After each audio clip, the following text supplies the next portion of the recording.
Bachelors ಬರೀ 2 ನಿಮಿಷ time ಕೊಡಿ. ಎಷ್ಟು? ಬರೀ 2 ನಿಮಿಷ ಟೈಮ್ ಕೊಡಿ. ಬೆಳ್ಳುಳ್ಳಿ ಗೊಜ್ಜು ಮಾಡೋಣ. ಈ ಬೆಳ್ಳುಳ್ಳಿ ಗೊಜ್ಜು ಬಂದು ಮಿನಿಮಮ್ 10 ದಿನ ಸ್ಟೋರೇಜ್ ಮಾಡ್ಕೋಬೋದು. ಇನ್ನೊಂದು ಹೇಳ್ತೀನಿ, ಪ್ರತಿಯೊಬ್ಬರು ಅರ್ಥ ಮಾಡ್ಕೊಳ್ಳಿ. ಬೆಳ್ಳುಳ್ಳಿ ಈರುಳ್ಳಿ ಜಾಸ್ತಿ ಯೂಸ್ ಮಾಡೋದ್ರಿಂದ ಖಂಡಿತವಾಗ್ಲೂ ಕ್ಯಾನ್ಸರ್ ಬರಲ್ಲ, ಅವಾಯ್ಡ್ ಮಾಡ್ಬೋದು. ಈಗ ಅಡುಗೆ ಶುರು ಮಾಡೋಣ.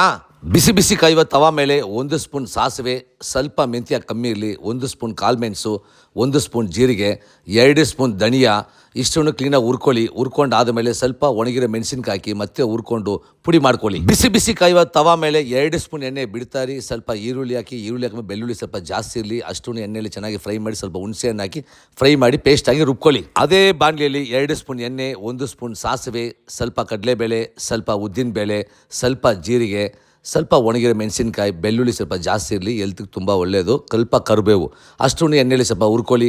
ಫಸ್ಟ್ ರುಬ್ಬಿದ ಒಳ ಈರುಳ್ಳಿ ಪೇಸ್ಟ್, ಆ ಈರುಳ್ಳಿ ಪೇಸ್ಟ್ ಹಾಕಿದ್ಮೇಲೆ red chilli powder, Kashmiri red chilli powder, ಸ್ವಲ್ಪ ಅರಿಶಿನ ಮತ್ತು ಪುಡಿ ಅಷ್ಟು ಹಾಕಿ ಮಿಕ್ಸ್ ಮಾಡಿ ಬಿಸಿ ಬಿಸಿ ಅನ್ನ ಇಟ್ಕೊಂಡು ತಿಂದರೆ ಮಜಾನೇ ಬೇರೆ ಕಣ್ರಿ.